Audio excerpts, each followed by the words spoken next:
Amma ba'd. Kapan terakhir kita datang ke masjid untuk menuntut ilmu? Jawaban setiap orang akan berbeda-beda. Ada yang punya kajian rutin, dia hadir. Dalam sepekan dia hadir sekali. Ada yang mungkin hanya insidentil dia datang kajian. Ketahuilah bahwasanya di antara amal ibadah yang banyak, yang beragam, menuntut ilmu itu termasuk yang paling utama. Sebagian ulama mengatakan menuntut ilmu itu adalah salatus sirri wa ibadatul qalbi. Menuntut ilmu itu adalah solat yang rahasia dan ibadah hati. Antum nggak ngapa-ngapain, antum sedang duduk, sedang menyimak, sedang mendengarkan, sebagian sedang mencatat. Yang dikerjakan itu adalah ibadah. Bahkan tanda-tanda orang yang Allah menginginkan kebaikan buat orang itu. Apa kata Nabi sallallahu alaihi wasallam? Man yuridillahu bihi khairan yufaqihu fiddin. Siapa orang yang Allah ingin kebaikan buat dia, maka Allah bikin dia mengerti dan memahami agama. Ada banyak ilmu yang dipelajari manusia, tapi secara khusus Nabi alaihi salatu wasallam menyebutkan at-tafaqquh fid-din. Yarfa'illahu alladhina amanu minkum. Allah mengangkat derajat orang-orang yang beriman di antara kalian. Walladzina utul ilma darajat. Dan yang dikasih ilmu sama Allah diangkat beberapa derajat lebih tinggi daripada yang hanya beriman. Maka tolong majelis-majelis ilmu itu dimakmurkan dalam rangka kita mendapatkan derajat di sisi Allah Azza wa Jalla. Mungkin sebagian berpikir, ahsan ana sholat sunnah, ahsan ana baca Quran. Iya, semua itu amal kebajikan. Tapi hadir di majelis ilmu, antum hadir bersama malaikat-malaikat Allah Azza wa Jalla. Yang hadir di tempat ini bukan hanya manusia. Allah memiliki malaikat-malaikat yang disebut innalillahi malaikatan sayyahin. Allah itu memiliki malaikat-malaikat yang kerjanya traveling, keliling ya. Ngapain? Mencari majelis-majelis zikir, majelis-majelis ilmu. Kalau ketemu tuh majelis, mereka akan turun mengatakan halumma ila bughiyatikum. Ayo nih, ini yang kita cari. Akhirnya mereka turun, mereka mengelilingi majelis ilmu itu. Selesai kajian mereka balik. Allah mempersaksikan malaikat itu bahwa Allah sudah mengampuni semua yang hadir di majelis ilmu. Bayangin coba, semua yang hadir diampuni oleh Allah Azza wa Jalla. Padahal yang hadir macam-macam. Ada yang hadir sambil ngantuk, suara anak terdengar atau kurang jelas? Dengar kan? Kurang jelas. Iya, anak lihat ada perubahan tadi. Oh, ada yang ngerubah di sini jamaah. Iya, sekarang sudah jelas. Anak kok kayak mendengung gitu. Betul.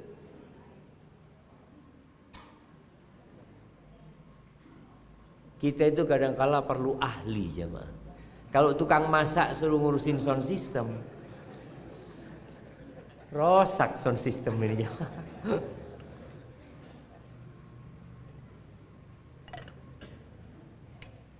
Suaranya oke. Sekarang sudah jelas. Sampai mana kita tadi? Sampai mana jemaah?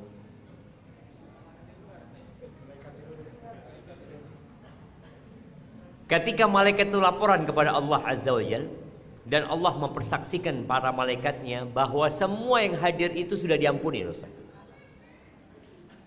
Lalu para malaikat mengatakan, inna fihim rajulan, ada satu orang yang dia datang sebenarnya bukan untuk nuntut ilmu, bukan dari mereka.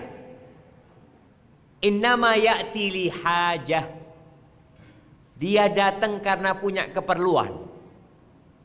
Keperluan ketemu sama temennya, keperluan nagih utang. Pokoknya datang ke majelis ilmu itu bukan untuk nuntut ilmu, tapi dia dengarkan. Cuma dia punya perlu, nanti habis isya ana mau ketemu fulan. Apa kata Allah Azza wa Jalla? Ya, dia juga termasuk yang diampuni. Humul qaum la yashqa bihim jalisun. Mereka adalah orang-orang, siapa saja yang duduk sama mereka nggak akan menderita. Sedangkan kita melihat ada majelis-majelis yang diadakan rutin tiap pekan sepi. Ya. Antum kalau kiranya tidak tertarik dengan apa yang disampaikan, paling nggak tertarik dengan janji Allah Azza wa Jalla. Sehingga pulang dari majelis ilmu itu, antum sudah diampuni dosa-dosanya. Jamaah rahimakumullah, umat Islam bukanlah umat yang disibukkan dengan perayaan, tapi umat Islam adalah generasi yang disiapkan untuk beramal, menegakkan kalimat la ilaha illallah.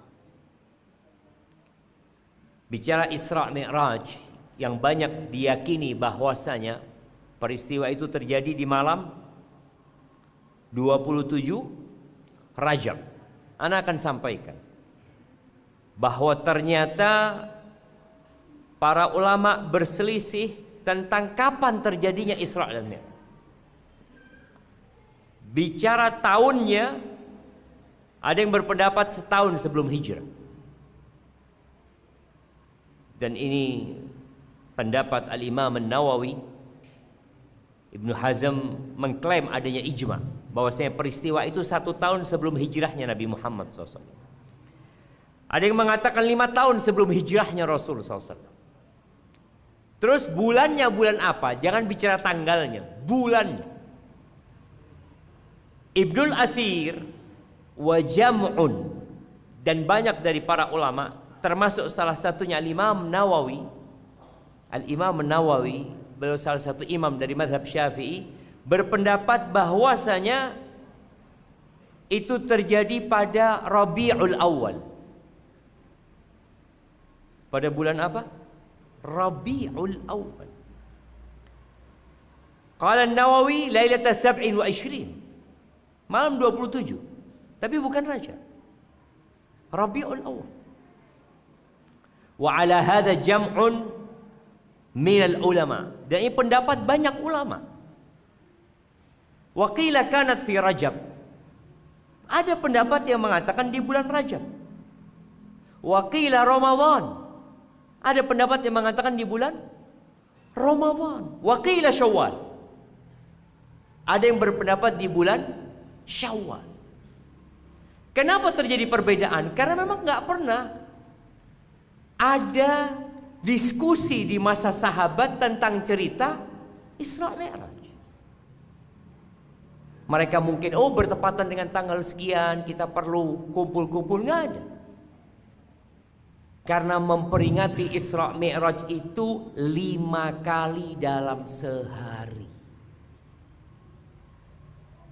5 waktu itulah pesan dari Isra Mi'raj yang harus diamalkan oleh setiap muslim. Maka tema kita 1 malam, peristiwa itu hanya 1 malam, atau nggak sampai 1 malam. Karena Nabi SAW berangkat meninggalkan kota Mekah sampai ke Masjidil Aqsa. Ada yang berpendapat ya waktu Isya atau setelah sholat Isya. Kemudian beliau sholat di sana menjadi imam, mengimami para nabi. Pertanyaannya, anak kasih aja yang bisa jawab. Kok bisa sudah sholat Nabi SAW padahal belum turun dari Sidratul Muntaha? Sholat apa?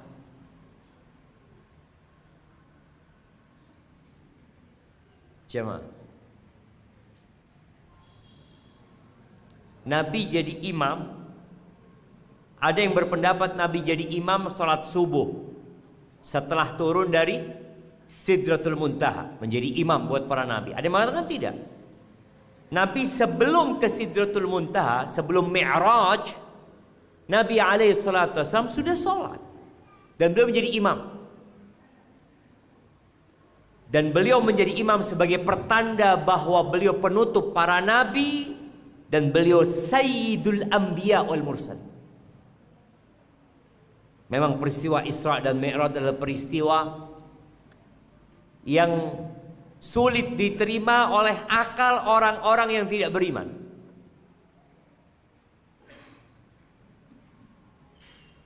Nabi SAW sebelum sampai ke Masjid Al-Aqsa, beliau melihat Nabi Musa sedang sholat di kuburnya. Sampai Masjid Al-Aqsa, beliau mengimami dan ada Nabi Musa di sana. Ketika beliau sampai ke langit, ketemu lagi sama Nabi Musa alaihissalam. Tapi orang yang beriman percaya. Siapa yang mau jawab? Pertanyaannya, sholat apa? Kok sudah sholat Nabi SAW? Berapa rakaat sholat? Dua-dua.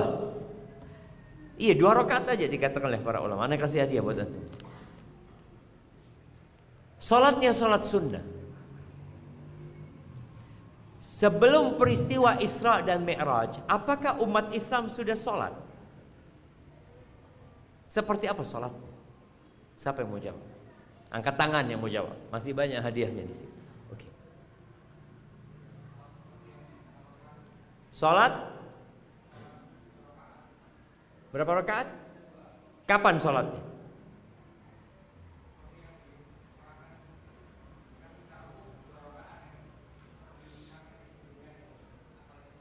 Tunggu, suaranya kurang jelas ya. Untuk berdiri biar terdengar suara.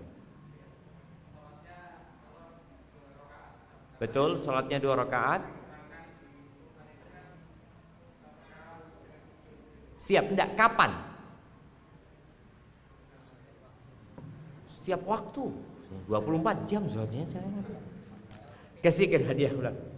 Ya, siapa yang mau jawab? Kapan?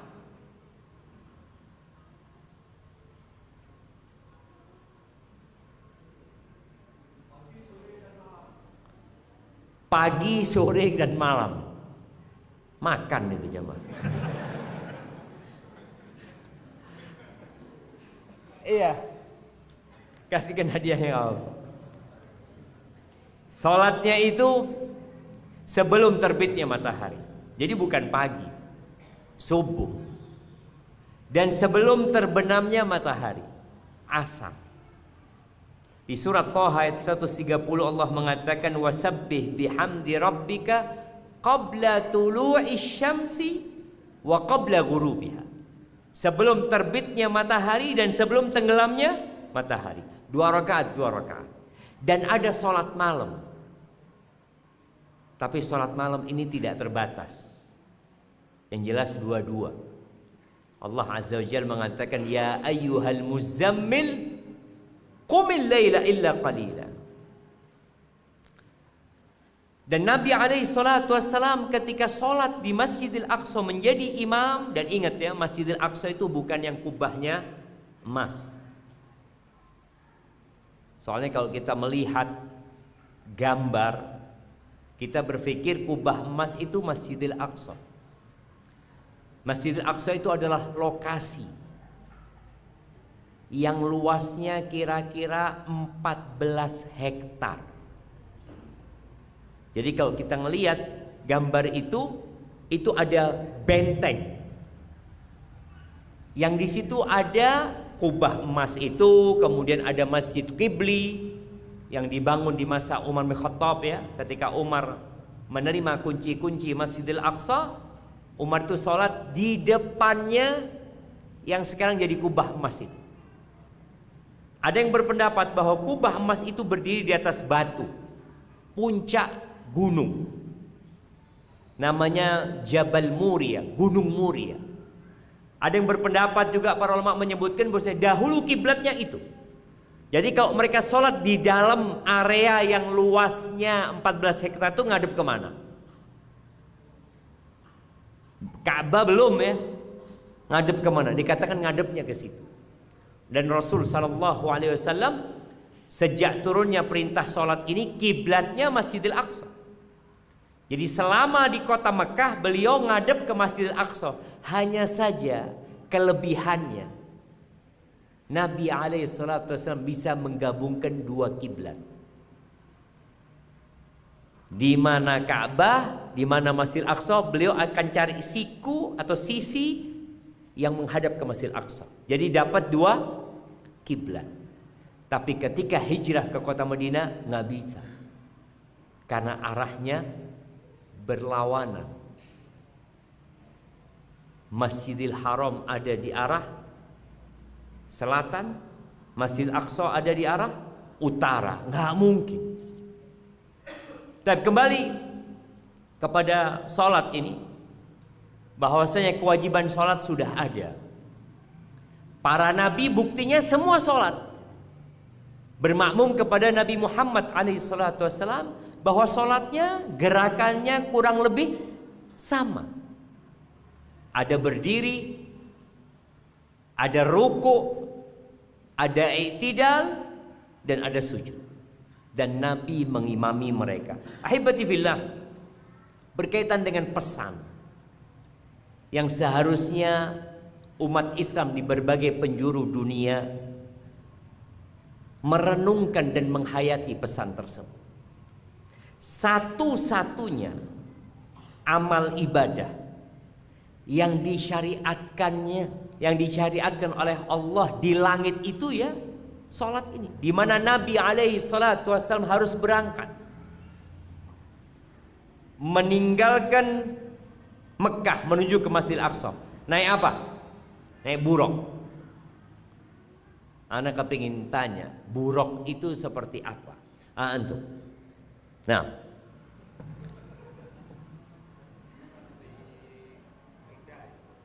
seperti keledai. Oke? Warnanya apa?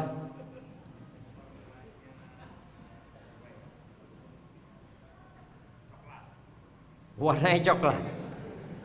Ngarang antum kalau warnanya coklat. Nah, iya, yang sebelahnya putih. Oh betul, putih. Kasih hadiahnya. Iya, dia binatang. Buruk itu dabah, mirip keledai. Di atasnya keledai, di atasnya baglah, di bawahnya kuda. Baglah itu campuran kuda sama keledai. Bighal yang disebutnya. Warnanya putih. Tidak punya sayap. Ana masih ingat waktu anak SD, ana main ke rumahnya tetangga. Di rumah tetangga itu ada lukisan buruk, ada sayapnya, warnanya putih, kepalanya perempuan, manusia kepalanya. Antum pernah lihat? Kalau lihat di Google ada sekarang. Dan itu ada di rumah seorang muslim. Siapa yang membuat gambar itu? Buruk itu tidak terbang, tapi buruk itu meletakkan kakinya sepanjang dia memandang. Jadi lompat jemaah. Ketika kelihatan ujung gunung apa di belakang kita? Gunung Raung, maka dia akan sampai situ. Jadi bukan terbang, tapi lompat. Ketika Nabi alaihi salatu wasallam hendak naik buruk ini seperti tidak mau dinaiki. Maka Jibril menegur buruk ini. Engkau tahu betul, Tidak ada satupun yang pernah menunggangimu yang lebih baik dari Muhammad SAW. Itu Buraq langsung berkeringat. Maka naiklah Nabi Muhammad SAW, dan peristiwa itu ya sudah waktunya tidur. Karena Nabi sudah tidur dan dibangunkan. Dan sebelum Nabi SAW berangkat, Nabi dibelah dulu dadanya, dicuci jantungnya untuk yang kedua kali. Jantung Nabi SAW dicuci 2 kali. Yang pertama tatkala beliau sedang disusui oleh Halimah Sa'diyah di tempat Badia Bani Sa'idah atau Bani Sa'ad. Kemudian yang kedua sebelum beliau Isra dan Mi'raj. Tapi Nabi sampai ke Masjidil Aqsa, kemudian beliau dikatakan tadi mengimami di sana, lalu berangkat ke langit. Pakai apa? Pakai apa jemaah? Wallahu a'lam. Yang jelas Mi'raj itu alat untuk naik. Kalau mungkin orang berpikir lift, sekarang ada lift ya. Ini lift seperti apa? Wallahu a'lam bishawab. Setelah pulang membawa pesan sholat 5 waktu. Insyaallah semua dengar cerita bahwasanya kewajiban sholat itu sebenarnya 50 waktu. 50 waktu. Ketika Nabi SAW turun, beliau berjumpa dengan Nabi Musa alaihissalam, dan Nabi Musa mengatakan umatmu gak akan mampu gitu. Lalu nego sama Allah, diturunkan jadi 45, jadi 40, sampai jadi 5. Ketika sudah 5 waktu, Nabi Musa mengatakan, Raji' Rabbak, engkau kembali lagi kepada Allah Azza wa Jalla. Aku ini udah capek ngurusin Bani Israel. Umatmu itu secara fisik lebih lemah daripada Bani Israel, daripada umatnya Nabi Musa alaihissalam. Tapi kata Nabi alaihissalam, aku sudah malu. Dan Allah mengatakan bahwasanya itu 5 waktu dikerjakan, tapi sebenarnya di Lauhul Mahfuz 50 waktu, dan akan dicatat 50 waktu. Ini salah satu rahmat Allah Azza wa Jalla. Bayangin kalau antum sholat 50 waktu. Bayangin ya. Baru sampai rumah azan lagi. Lu 50 waktu lu. Antum bisa bayangin. Kalau 48 waktu berarti setiap setengah jam. Jadi yang kerja ngantor baru buka toko, wah azan boleh, beli ke masjid. Subhanallah syama. Cuma sebagian kita belum bisa menghadirkan di dirinya besarnya rahmat Allah Azza wa Jalla. 5 waktu tak abejeng. 5 waktu tak sholat. Padahal Allah sudah diskon. Orang itu kalau ada diskon biasanya semangat. Kalau diskon barang, kalau dikatakan umpamanya nih, beli 5 dapat 50. Ada diskon kayak gitu ya. Beli 5 oleh zakat. Sholat ini siapa? 5 oleh zakat. Tapi kewajiban sholat ini bukan kewajiban yang main-main. Ingat, Allah Azza wa Jalla tidak membutuhkan ibadah kita. Kata Allah Azza wa Jalla, "Faman syaa'a falyu'min wa man syaa'a falyakfur." Barang siapa yang mau beriman monggo, yang mau kafir silahkan. Semua ada konsekuensi. Dalam sebuah hadis qudsi, Allah Azza wa Jalla mengatakan, "Ya ibadi, innakum lan tablughu dharri fatadurruni, wa lan tablughu naf'i fatanfa'un." Wahai hamba-hambaku, kalian tidak akan pernah bisa memberikan bahaya kepada aku, enggak bisa. Dan kalian juga tidak akan dapat memberikan manfaat kepadaku, enggak bisa, kata Allah Azza wa Jalla. Beda kalau kita kerja di sebuah perusahaan. Perusahaan butuh sama kita. Kita juga butuh sama perusahaan. Yang jadi pegawai negeri, negara butuh nggak sama antum? Waduh, butuh nggak butuh, karena banyak yang nunggu. Artinya kan banyak orang yang mendaftarkan diri jadi PNS, tapi negara butuh. Bayangin kalau tidak ada yang mau jadi PNS, apa yang akan terjadi dengan negeri kita? Tutup coba, tutup. Berarti negara butuh. Tapi Allah Azza wa Jalla berfirman, in takfuru antum wa man fil ardi jami'an. Kalau kalian semua kafir dan semua penduduk ini kafir, Allah itu maha kaya dan maha terpuji. Tak butuh Allah SWT. Apalagi urusan sholat. Jadi semua perintah Allah dan semua larangannya adalah untuk maslahat manusia. Contoh nih, sebagian orang masih belum ngerti sama maslahat. Kenapa ada lampu merah, jemaah? Kenapa ada lampu merah? Antum kadang-kadang nunggu di lampu merah, ya Allah. Berapa menit nunggu lampu merah? Apalagi kalau lampu merah sudah ada detiknya, jemaah. Antum berpikir kalau nggak ada lampu merah lebih enak? Nggak jalan, jemaah. Kalau nggak ada lampu merah, malah mobil semua ini jadi satu, nggak jalan. Tapi kan sebagian manusia karena akalnya yang dangkal, dia beranggapan itu mempersulit. Tidak. Ini salah satu contoh aturan yang dibuat oleh manusia.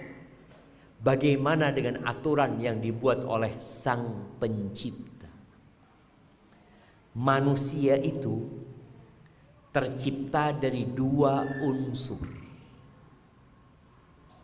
Yang satu namanya tanah, yang satu namanya ruh.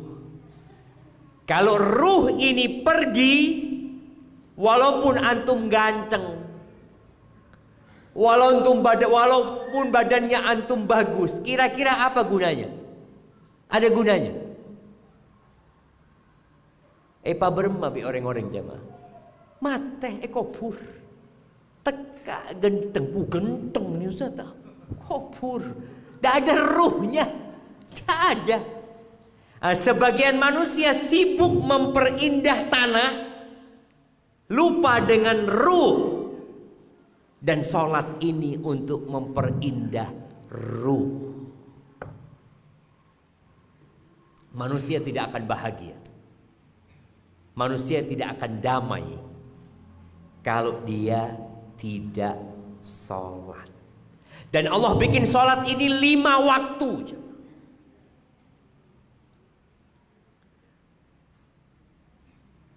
Musafir wajib sholat enggak? Tetap. Antum ada di pesawat wajib sholat?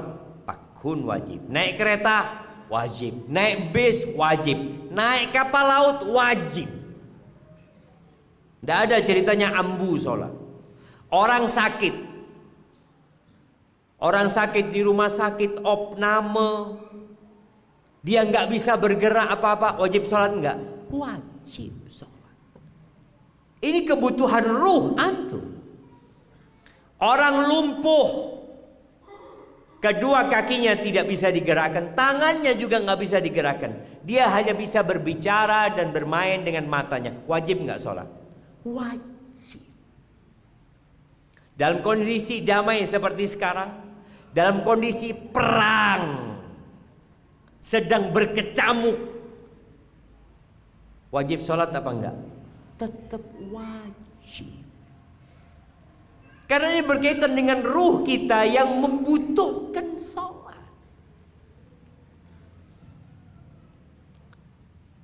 Salah satu sahabat Nabi yang bernama Abdullah bin Unais, setelah perang Uhud, Nabi memanggil Abdullah bin Unais. Abdullah bin Unais ini jagoan, jemaah. Sahabat yang dikenal nggak punya urat takut. Urat takutnya udah nggak ada. Dipanggil sama Nabi SAW, Nabi mengatakan, ya Abdullah, aku ingin engkau membunuh Khalid ibn Sufyan al-Hudhali. Khalid bin Sufyan al-Hudhali ini sedang menghimpun pasukan untuk menyerang kota Madinah. Karena kekalahan umat Islam di Uhud itu membuat kabilah-kabilah itu jadi berambisi untuk menyerang kota Madinah. Jadi setiap kabilah akan bikin kekuatan sendiri untuk menyerang kota Madinah. Maka sebelum kekuatan itu terhimpun, provokatornya ini harus dibunuh. Maka Nabi SAW menyuruh Abdullah bin Unais untuk membunuh dia. Lokasinya dia sedang menghimpun pasukan di kota Mekah di dekat Arafah sana. Maka Abdullah bin Unais tanya, "Ya Rasulullah, sifhuli." Tolong ya Rasulullah, gambarkan dia seperti apa orangnya. Karena nggak ada fotonya. Kalau sekarang kan kasih tahu nih fotonya nih orangnya. Ini bunuh orang ini. Dulu nggak ada. Apa kata Nabi SAW? Kalau idza ra'aitahu, kalau kau melihat orang ini, tajid fi nafsika kusya'rira, engkau akan merinding kalau melihat dia. Ini Abdullah nggak pernah takut jemaah. Ya Rasulullah kata, maksudnya dia, kamu nggak pernah takut sama orang gitu. Iya, tapi kalau kau ngelihat ini, ka'annaka ra'aita syaitan, engkau kayak ngelihat setan. Gagah besar orangnya, atau wajahnya mungkin buruk jemaah. Berangkat jemaah dari kota Madinah menuju ke Mekah.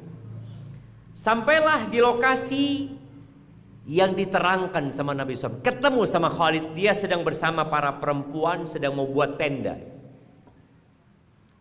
Kata Abdullah bin Unais, ketika aku melihat orang ini, betul yang diucapkan Nabi SAW, merinding. Berarti ini orangnya sudah, nggak ada lainnya.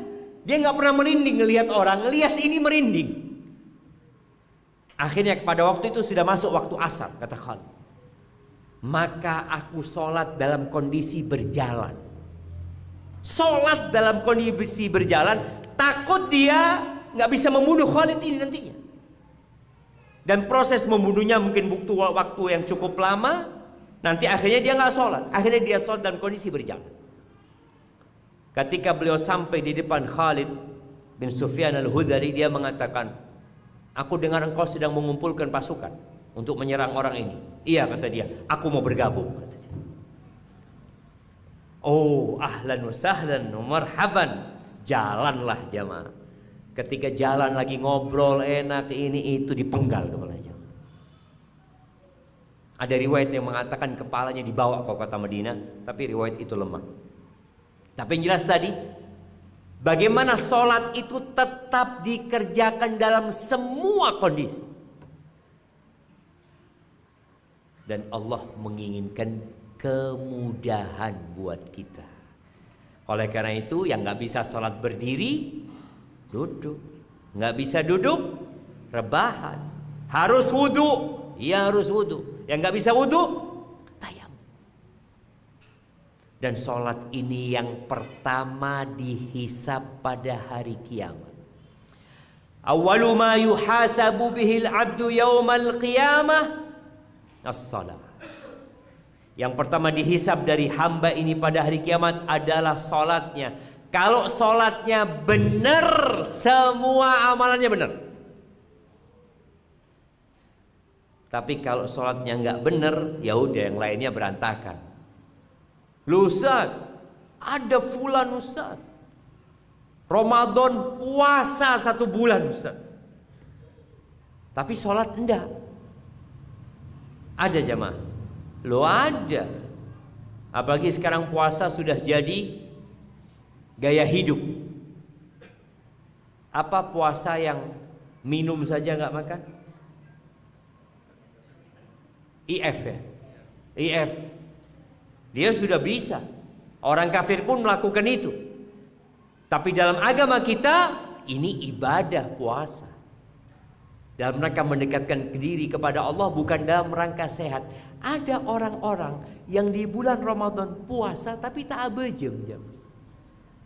Ana pernah melihat di salah satu restoran di Jember, Ketika ana beli makanan untuk berbuka telat jemaah, sampai azan. Ini orang makan, akhirnya kita sholat di musola.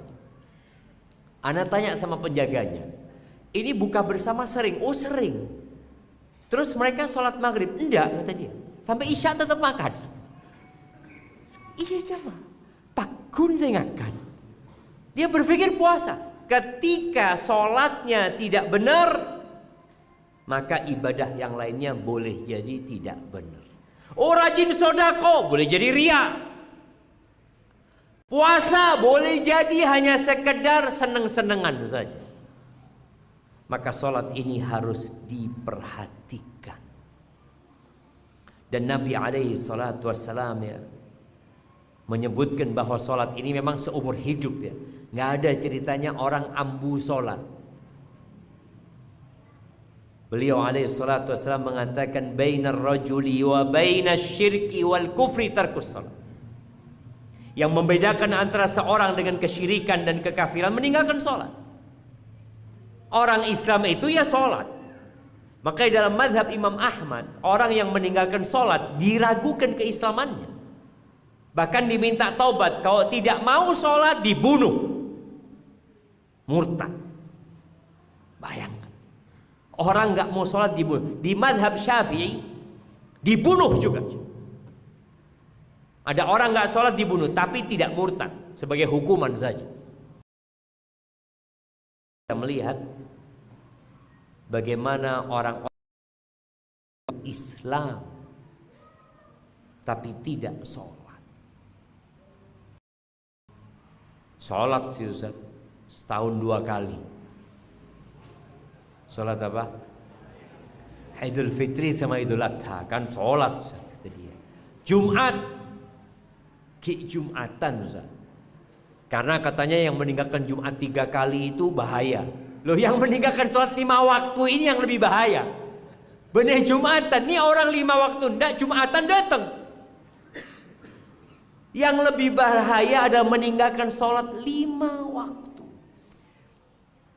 Dan kalau bicara tadi, orang yang sholatnya benar, insya Allah yang lainnya benar.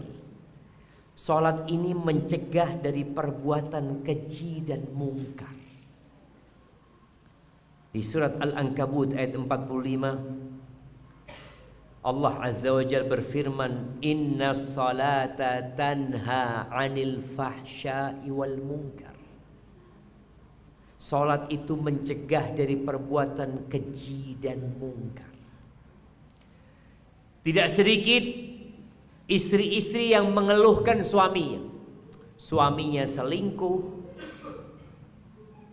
suaminya judol, suaminya pinjol. Berantakanlah hidupnya suami.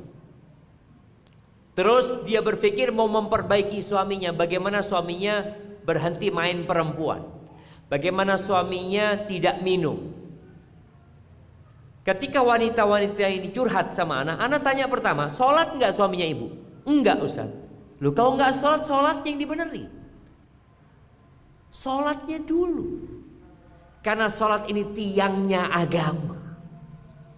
Sholat ini rukun Islam. Kalau sholatnya benar, insya Allah yang lainnya akan mudah diperbaiki. Loh Ustaz, ana ngelihat ada orang Ustaz sholat pakun ngecok Ustaz. Ya, berarti sholatnya nggak benar. Ada? Belum kan? Allah Azza wa Jalla mengatakan fawailul lil musallin. Nih ada orang sholat tapi celaka. Itulah gambaran ada orang-orang yang sholat tapi maksiatnya terus jalan. Jangan suruh dia berhenti sholat. Karena sebagian kita, apa gunanya antum puasa kalau tidak sholat? Loh alhamdulillah dia puasa gitu loh. Bagaimana kita menyuruh orang ini untuk sholat? Ketika Allah menyebutkan fawailul lil musallin, celakalah orang-orang yang sholat yang seperti apa? Alladzina hum an salatihim sahun. Dia sholat tapi lalai dengan sholat. Betapa sering kita sholat jamaah Tapi ketika selesai sholat, assalamualaikum, assalamualaikum, ditanya, imamnya tadi rakaat pertama baca apa? Baca apa sholat maghrib jam? Rakaat kedua, wallahu a'lam, yang jelas Al-Fatihah. Oh iya, mun Al-Fatihah jelas itu rukun sholat. Tapi baca surat apa? Sebagian kita lalai. Berapa banyak orang ketika sholat sedang memikirkan solusi permasalahan. Ruku. Itu gelek sandalnya sabuk mana ya? Mikirnya sandal. Punya masalah keluarga. Baik, kita dengarkan adzan dulu. Nah.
Allahumma salli wa sallim ala nabiyina Muhammad.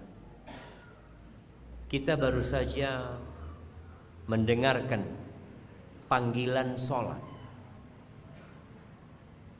yang dalam sehari 5 kali. Kebutuhan manusia minimal 5 waktu itu kepada sholat. Kalau makan, kita berapa kali makan? Umumnya orang makan 3 kali. 2 kali cukup? Cukup kadang-kala. Ada orang yang gak pernah sarapan. Dia makan siang sama makan malam. Orang yang puasa sahur sama berbuka. Tapi sholat gak bisa. Ruh antum membutuhkan sholat ini 5 kali, 5 waktu. Subuh pada saat tidur, ruh antum butuh untuk kembali kepada Allah Azza wa Jalla. Lalu antum bekerja, yang sekolah-sekolah, yang beraktivitas di rumahnya, tahu-tahu tatkala matahari berada di tengah kemudian mulai tergelincir, sholat zuhur. Selesai sholat zuhur, mungkin ada yang istirahat, makan, tidur, melanjutkan pekerjaan, asar. Habis asar, pulang kerja sampai rumah, mau duduk-duduk sama istri, adzan maghrib. Ruh kita butuh itu. Kemudian isya. Makan tidak. Oh, tapi kan ada Ustaz, orang yang makan banyak. Makan pagi, siang sama malam. Di antara itu nyemil Ustaz. Nah, sholat pun ada nyemilnya. Duha, qobliyah, ba'diyah. Ada sholat malam. Makanya kalau Anda membaca para salafus soleh bagaimana mereka menjaga sholat. Jadi menjaga sholat sunnah ini sejatinya menjaga sholat 5 waktu. Jadi kalau orang punya sholat sunnah, insya Allah 5 waktunya nggak akan ditinggalkan. Tapi kalau sholatnya cuma 5 waktu, maka kemungkinan sholat 5 waktu ini telat. Kalau sudah telat, itu yang kita bicarakan. Fawailul lil musallin alladzina hum an salatihim sahun. Mulai dia lalai. Kalaupun tetap sholat, alladzina hum yura'u, riya. Sholat yang paling berat buat orang munafik adalah sholat isya dan sholat subuh. Subuh nggak ada yang ngeliat. Tapi kalau zuhur orang munafik sholat ke masjid, entar ke masjid. Sholat ke masjid. Kenapa? Karena banyak yang ngeliat. Oh fulan, masya Allah, anak ketemu dia. Kapan? Sholat subuh. Oh insya Allah nggak munafik. Tapi sholat zuhur, ya belum tentu. Terus yang sholat subuh emangnya nggak munafik? Mungkin juga ada orang munafik. Karena Nabi alaihi salatu wasallam menyebutkan athqalus salati alal munafiqin. Salat yang paling berat buat orang munafik. Salat isya dan salat subuh. Berarti mereka masih salat kadang-kadang. Maka tadi kebutuhan kita dengan salat ini 5 waktu. Kapan? Seumur hidup. Pernah Nabi alaihi salatu wasallam mengatakan kepada para sahabatnya, menggambarkan 5 waktu salat ini. Kata beliau alaihi salatu wassalam, ara'aitum law anna nahran bi babi ahadikum. Bagaimana pendapat kalian kalau ada sungai di depan pintu rumah kalian? Yaghtasilu minhu kulla yawmin 5 marrat. Tiap hari dia mandi 5 kali, jemaah. Ada sungai. Tinggal loncat mandi dia. Hal yabqa min daranihi syai'. Apakah kira-kira masih ada kotoran yang tersisa di tubuhnya? Qalu la yabqa min darani syai'. Enggak mungkin ya Rasulullah. 5 kali dia mandi. 2 kali aja udah bersih. Ini 5 kali ya. Qala fadzalika mithlu salawatil khams. Itu seperti salat yang 5 waktu. Yamhullahu bihinnal khataya. Allah menghapuskan dengannya dosa-dosa. Habis sholat kita ngapain? Astaghfirullah. Padahal sholatnya sudah menghapuskan dosa. Kita masih istighfar. Di dalam sholat kita baca apa? Rabbighfirli warhamni. Terus kita minta pengampunan dari Allah Azza wa Jalla. Ruku dan sujud mengatakan subhanakallahumma wa bihamdika Allahumma gfirli, minta ampun. Ini menunjukkan banyaknya dosa yang diemban oleh manusia atau yang dibawa oleh manusia dan dia perlu penghapusan dosa. Dan ingat, tidak ada yang masuk surga dengan amalannya kecuali Allah membalutnya dengan rahmat. Ahibati fillah, dan salat ini adalah cahaya. Kenapa tadi diwajibkan 5 waktu seumur hidup? semakin hari semakin banyak fitnah, semakin banyak godaan dan kegelapan. Nabi SAW pernah mengatakan, badiru bil a'mal fitanan kaqita'il lailil mudlim. Kalian segeralah beramal sebelum datang fitnah-fitnah seperti potongan malam yang gelap gulita. Orang ketika gelap gulita, apa yang dia butuhkan? Cahaya.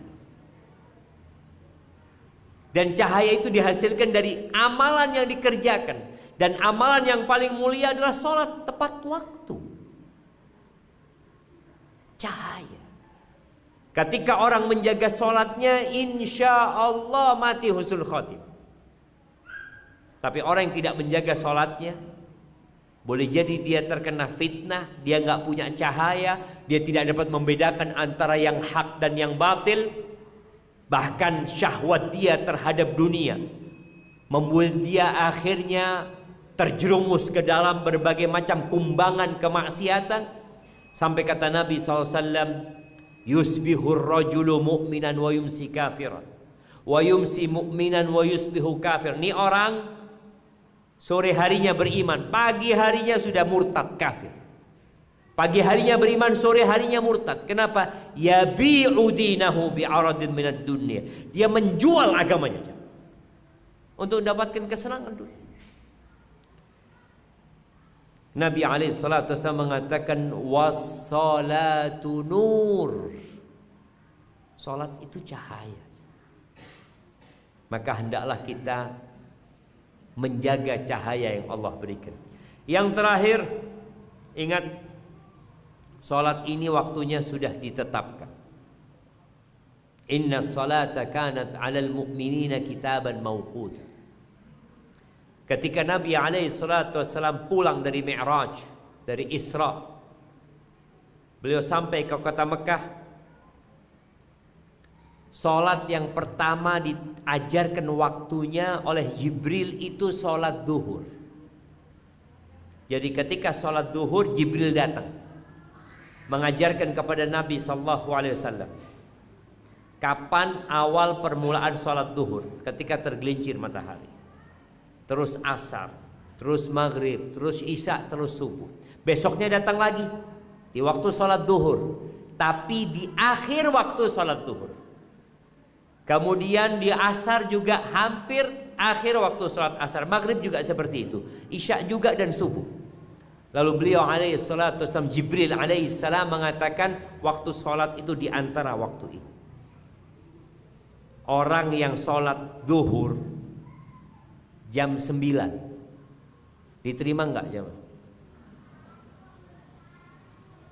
Dia mau sholat, masa diazab? Ustaz, anak sholat, anak enggak mencuri Ustaz. Dia enggak diterima. Sholat pun ada aturan. Waktunya telah ditetapkan. Dan sholat ini mengajarkan kepada muslim disiplin. Kalau antum sholat zuhur sebelum azan, ya Ustaz, cuma tinggal 7 menit azan Ustaz, ana soalnya mau jalan gitu loh. Ya bismillah, ana sholat lah. Masa nggak diterima sama Allah? Nggak diterima. Sholat maghrib setelah azan isya, kan sama-sama malam Ustaz, nggak bakal diterima. Subuh, ada orang sholat subuh, anak ini ada acara keluar kota jam 3 Ustaz, jadi anak ya sekalian sholat malam, sholat subuh Ustaz, nggak diterima. Inna salata kanat 'alal mu'minina kitaban mawquta. Maka ahibati fillah, kalau antum punya masalah, apapun masalahnya, larilah ke sholat. Yang paling utama sholat itu yang wajib, baru yang sunnah-sunnah. Nabi Muhammad alaihi salatu wassalam, idza hazabahu amrun laji'a ila shalah. Kalau beliau punya masalah, maka beliau akan lari ke sholat. Dan Allah mengatakan, ya ayyuhalladzina amanu ista'inu bis sabri was shalah Wahai orang-orang beriman, minta tolonglah kepada Allah dengan menahan diri dengan sabar dan mendirikan sholat.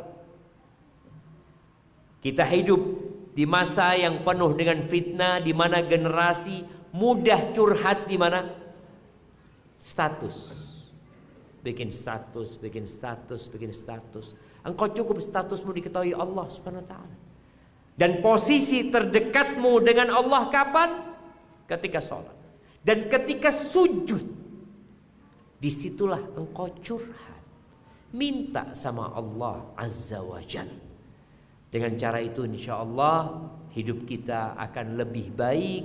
Allah akan menghapuskan dosa-dosa, akan menjadikan kita diangkat derajatnya dan menjadikan muslim orang yang disiplin, dan semua masalah insya Allah bisa dihadapi. Bukan berarti kalau antum sholat antum jadi kaya jamaah, enggak.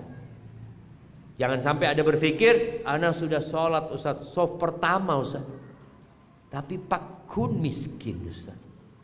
Itu fulan tak pernah bejeng, banyak pesen Ustaz. Apa kemudian antum ambu bejeng? Saya kamu gitu ambu bejeng. Rizki ini jamaah, rizki ini tidak diberikan kepada orang muslim saja, bukan diberikan kepada orang yang taat.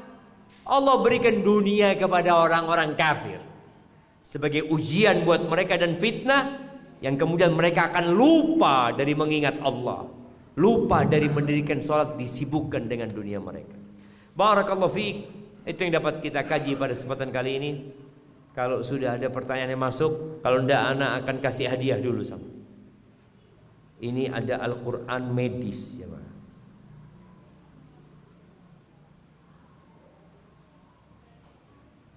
Jadi ada penjelasan yang berkaitan dengan kesehatan.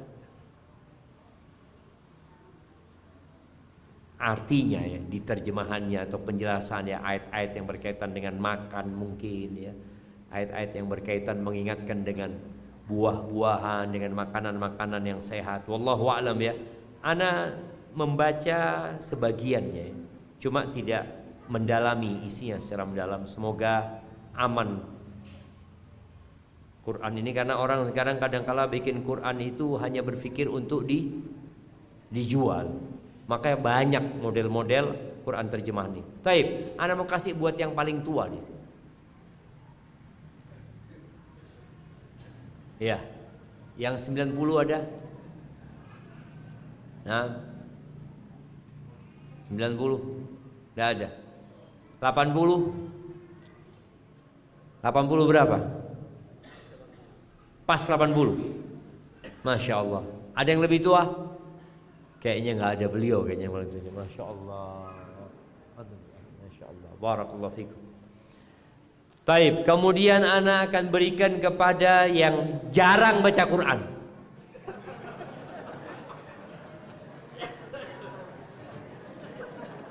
Nah, siapa yang bulan ini tidak baca Quran sama sekali? Ada di belakang sana jamaah.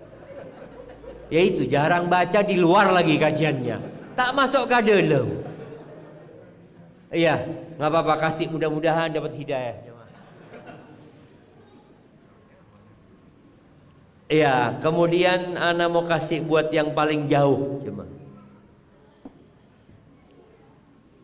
Nah, apa nih? Barakallah. Hayyakumullah. Yang paling jauh mana? Dari mana? Jalan Tancak Kembar. Oh, jalannya bener dari Tancak Kembar. Wah, ada Romain Tancak Kembar. Jalan Tancak Kembar. Iya, ada yang lebih jauh. Mana? Mana? Tanggul. Sumber Baru. Jauhan mana sama Tancak? Ada jalan tembus. Yang mana Sumber Baru kasih ini, yang Tancak kasih ini. Nah, fadhil. Iya, kirimkan ke belakang. Yang sumber baru kasih Quran itu. Baik.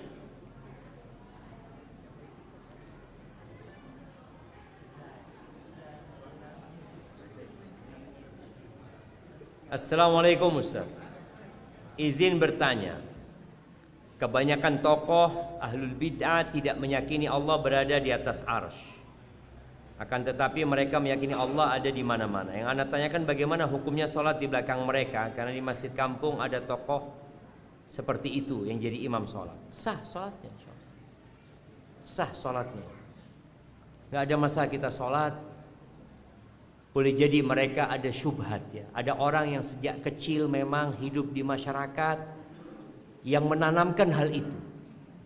Dan berpendapat bukan dia menafikan ayat Ar-Rahman al-Arsy istawa, tapi dia menakwilkan bahwa makna istawa itu bukan tinggi di atas arsy-nya, tapi menguasai arsy-nya. Padahal jelas di 7 tempat dalam Al-Quran Allah tidak pernah merubah istawa dengan istaul. Allah menangkakan istawa.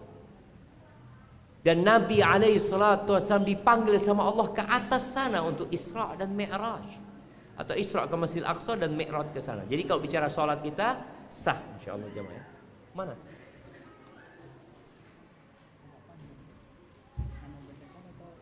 Sini lah Anda baca. Mohon emak-emak ini lancengnya. Dan tidak ada titiknya jemaah. Ustaz Afwan izin bertanya. Sebagai seorang wanita yang sudah menikah dan memiliki anak, kami tahu bahwa tugas utama kami tetap menghamba pada Allah tanpa melalaikan tugas kami berkhidmat pada suami dan anak. Namun Ustaz, dalam perjalanannya semua tidak semudah harapan kami Ustaz. Sering sekali saat saya berusaha khusyuk dalam sholat, anak saya menggelandoti saya atau meminta inginnya untuk dipenuhi, dan menurut saya itu membuat saya kurang khusyuk dalam sholat. Saya sering bertanya-tanya, ya Allah, apa sholatku diterima? Selain itu Ustaz, sebenarnya saya ingin kembali mempelajari Al-Quran di halaqah Quran seperti saat lajang. Namun jika saya sering keluar rumah, hal itu mengganggu jadwal anak saya yang masih balita. Rasanya keteteran Ustadz, sebab saya tidak memiliki rewang. Kenapa rewang ini jemaah? Kadang saya berpikir dulu sebelum menikah begitu mudah mengatur waktu untuk menuntut ilmu. Namun setelah menikah, seperti banyak tanggung jawab sebagai istri dan ibu yang harus saya lakukan sehingga membuat saya harus memilih. Kadang saya sedih atas hal ini. Namun di sisi lain saya juga tahu Ustaz, wanita bisa masuk surga dari pintu mana saja jika suaminya ridha dan berdiam diri di rumah, berkhidmat kepada suami dan keluarga. Itu salah satu yang mendatangkan ridha suami. Mohon nasihatnya Ustaz bagi saya agar bisa lebih lapang dada saya menjalani peran saya sebagai ratu di rumah dan pendidik bagi anak-anak saya. Masya Allah. Iya. Yang pertama berkaitan dengan anak ya. Di sini perlunya kita menjalankan sunnah Nabi alaihi salatu wassalam, menjalin hubungan baik dengan tetangga. Sehingga waktu kita mau sholat kita bisa titip anak. Itu salah satunya. Kemudian yang kedua, kalau suami punya perlu nggak ada rewang, anak bisa titipkan ke tetangga. Nanti sudah selesai ambil lagi. Tetangga juga kayak gitu. Ini solusi sosial yang perlu kita hidupkan kembali. Karena dalam agama kita, Islam mengajarkan perhatian kepada tetangga. Bahkan dulu tetangga itu kadangkala makan di rumah tetangganya. Tetangganya masak, dia datang ambil nasinya bawa ke rumahnya. Apalagi dulu dapur itu di luar rumah. Kalau antum masih ada di kampung sekarang kan ya. Dapurnya itu terpisah dari rumah di luar, masih pakai tungku ya. Kadangkala tetangga itu datang tahu-tahu ini nasi, alhamdulillah ngalak sudah makan dia seperti itu. Nah ini yang perlu dihidupkan kembali. Kemudian yang kedua, Bagi seorang wanita yang di rumah, usahakan tidak menunda-nunda waktu sholat.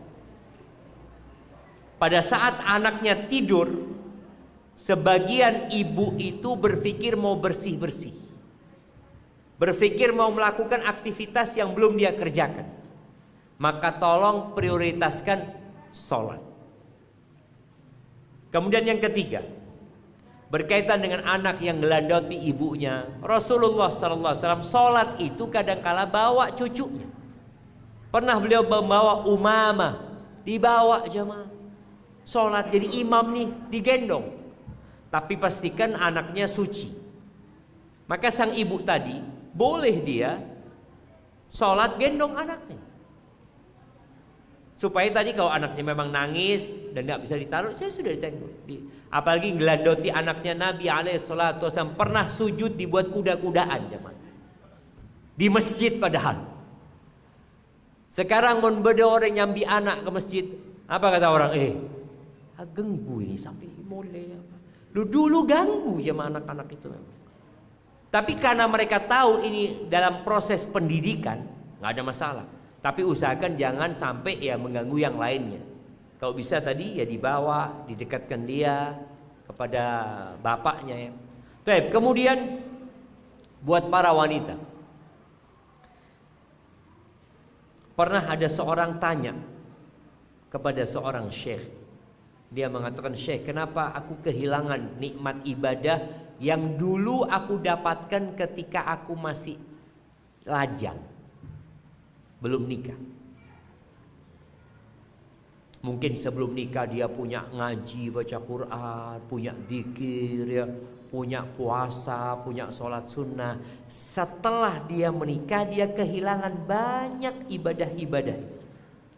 Apa pertanyaan syekh ini? Bagaimana sikapmu sama suamimu?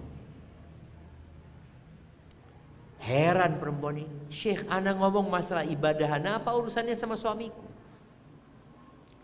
Kata Syekh, Rasul sallallahu alaihi wasallam bersabda, "Wala tajidul mar'atu halawatal ibadah hatta tuaddiya haqqa zawji." Seorang istri itu tidak akan merasakan nikmat dan lezatnya beribadah sampai dia menunaikan hak suaminya. Maka hal ini menjadi bahan renungan buat para wanita yang kenapa dia sulit untuk membagi waktu, kenapa sulit bagi dia untuk beribadah seperti dahulu. Boleh jadi dia seperti kebanyakan wanita, dan kebanyakan wanita itu tidak bersyukur sama suami. Kebanyakan wanita itu kurang menghargai suaminya. Kebanyakan wanita itu akan lupa dengan kebaikan-kebaikan suaminya. Itu kalau bicara kebanyakan wanita. Maka jangan jadi kebanyakan wanita. Jadilah wanita yang spesial. Wanita yang menjaga hak-hak Allah dan hak-hak suaminya. Bolehkah curhat pakai bahasa Indonesia saat sujud? Ada dua pendapat para ulama. Pendapat mazhab Syafi'i yang dianut di Indonesia, nggak boleh berdoa pakai bahasa Indonesia ketika sholat, itu nggak boleh, dan itu dapat membatalkan sholat. Tapi ulama yang lainnya berpendapat ketika dia nggak bisa dengan bahasa Arab, maka diperbolehkan. Tapi mungkin lebih amannya ya pakai bahasa Arab. Nggak bisa Ustaz, ya udah doa yang umum. Antum hafal Rabbana atina fid dunya hasanah wa fil akhirati hasanah wa qina adzabannar. Kemudian selesai sholat ya kita bebas untuk berdoa dengan bahasa Indonesia atau bahasa apa saja. Apakah benar saat kita ziarah kubur ke orang tua sama seperti kita bertemu orang tua? Syukran. Ada sebuah hadis yang disahihkan oleh Ibnu Abdul Barr dalam kitabnya Al-Isti'ab, kalau nggak salah, dan disahihkan oleh sebagian ulama. Apabila seorang ziarah kubur dan orang yang mati itu kenal sama orang yang hidup ini, maka dia akan tahu ketika diziarahi. Akan tahu. Bukan berarti seperti ziarah ketika hidup. Kalau ziarah ketika hidup antum bisa ngobrol. Ahlan, berumah Pak beres Pak. Jangan antum kuburan Pak, berumah Pak beres Pak. Enggak. Jadi yang berpendapat bahwa saya orang itu, dan tadi hadisnya disahihkan oleh sebagian ulama ya, bahwa dia akan kenal, akan tahu bahwa saya fulan ziarah ke kubur. Dan tujuan ziarah kubur itu dua sejatinya. Yang pertama mendoakan yang mati, bukan berdoa meminta kepada yang mati, tapi mendoakan yang mati. Yang kedua adalah mengingat kematian, ingat dengan akhir. Barakallahu fikum. Kepada yang Oke, kita akan kasih hadiah, Masya Allah, buat yang mencatat. Kan sebagian, kenapa yang mencatat yang dikasih? Seharusnya yang dengar, karena dia lebih pinter. Yang mencatat kan berarti dia takut lupa. Mun saya ngeding ini kan, aman Ustaz, langsung hafal kapi. Baik, yang mencatat mana? Oke, kasih ini yang mencatat. Nah, kasih hadiahnya. Ya, satu. Ada yang mencatat sini. Dua. Baik. Ini. Baik, angkat tangan yang mencatat ya, Maya. Sebelah situ yang mencatat. Bukan yang nulis WA aja, yang mencatat kajian benernya ku HP WA. Ya. Kasihkan belakang situ. Nah, mana lagi? Oh ya, ada di sana. Baik, sebelah kanan itu ada yang mencatat. Nah. Oke, belakang. Iya, kasih belakang jamaah. Subhanallah, Imam Syafi'i pernah mengatakan al-ilmu saydun wal kitabatu qaidu. Ilmu itu seperti buruan, binatang buruan.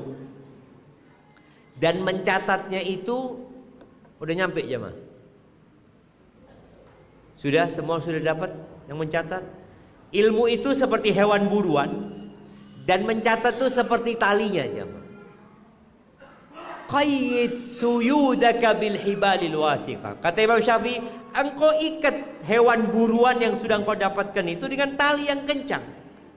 Faminal hamaqati antasida ghazalatan. Termasuk perbuatan yang bodoh, kata Imam Syafi'i, engkau berburu dapat kijang terus dilepas ya.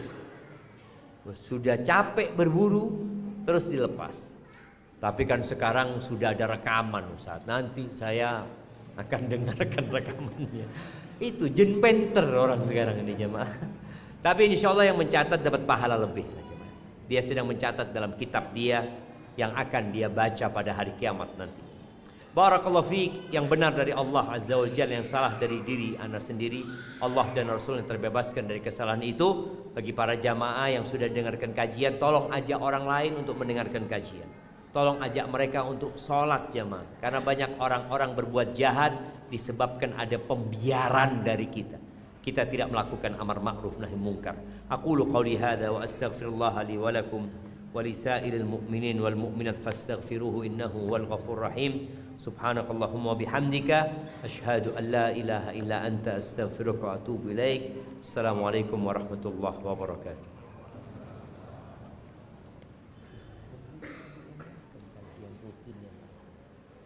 Itu kan namanya. Oh, itu lain.